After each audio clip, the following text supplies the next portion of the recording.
Assalamualaikum warahmatullahi wabarakatuh. Perkenalkan, kami dari kelompok 3 yang beranggotakan saya sendiri, Farida Ristianingrum.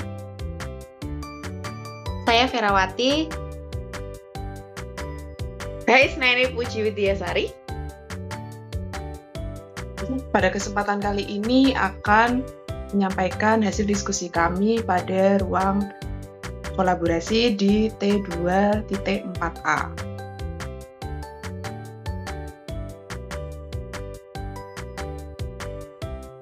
Untuk soal yang pertama, apa tantangan bagi guru untuk menjadi contoh atau teladan khususnya dalam hal sosial emosional?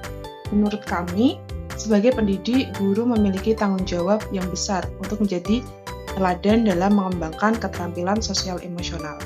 Namun, seringkali tugas ini tidak mudah, terutama dalam mengendalikan emosi di tengah tekanan dari para siswa, orang tua, ataupun lingkungan kerja.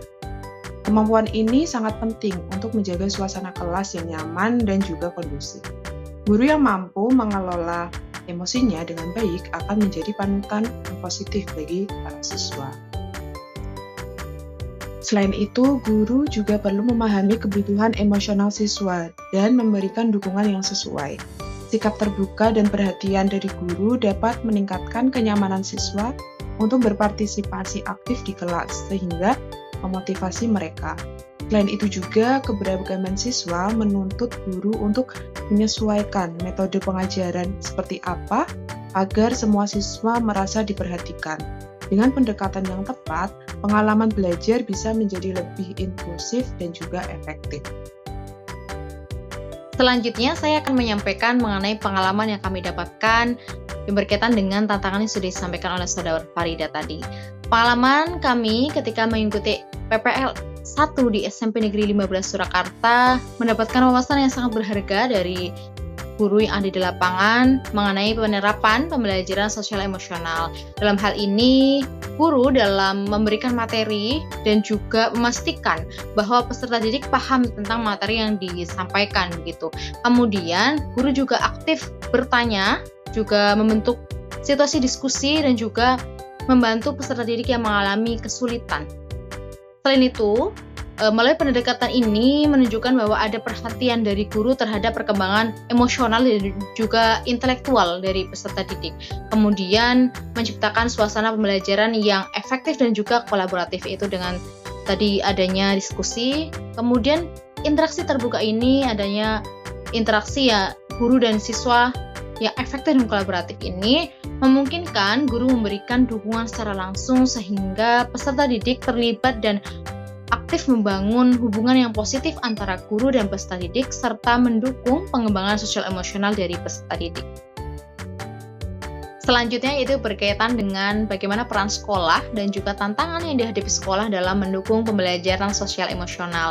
Sekolah memiliki peran atau dapat mengambil peran penting dalam mendukung pembelajaran sosial emosional melalui berbagai pendekatan, seperti halnya menyediakan pelatihan bagi guru dan juga agar guru bisa menerapkan pembelajaran sosial emosional secara efektif. Pelatihan ini juga mampu untuk memberikan guru kesempatan memahami konsep dari pembelajaran sosial emosional dan bagaimana cara mengintegrasikannya dalam pembelajaran.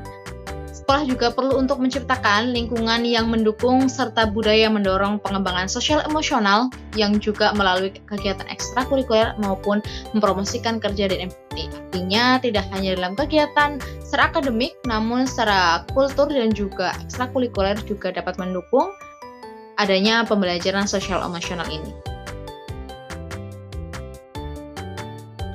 Tentunya dalam sekolah mengambil peran untuk penerapan pembelajaran sosial emosional memiliki tantangan tersendiri, yaitu yang kami dapatkan bahwa adanya keterbatasan sumber daya dan juga resistensi terhadap perubahan dapat menghambat implementasi pembelajaran sosial emosional ini.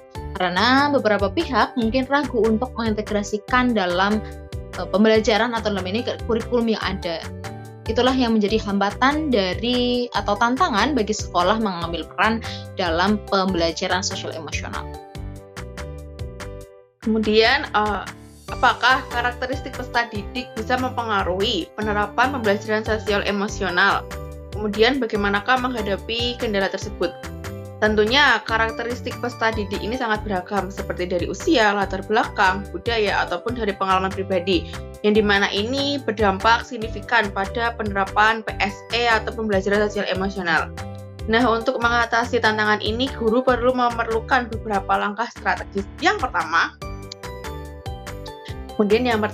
ini melakukan asesmen diagnostik, yang dimana ini untuk mengidentifikasi kebutuhan dan karakteristik unik peserta didik, sehingga dalam pendekatan pengajaran dapat disesuaikan dengan kebutuhan peserta didik.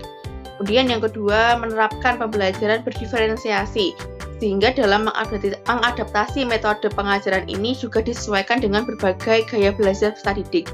Dan yang terakhir juga membangun hubungan yang kuat dengan peserta didik, yang dimana ini untuk menciptakan lingkungan belajar yang aman dan mendukung, sehingga dapat meningkatkan rasa percaya diri peserta didik dalam proses pembelajaran.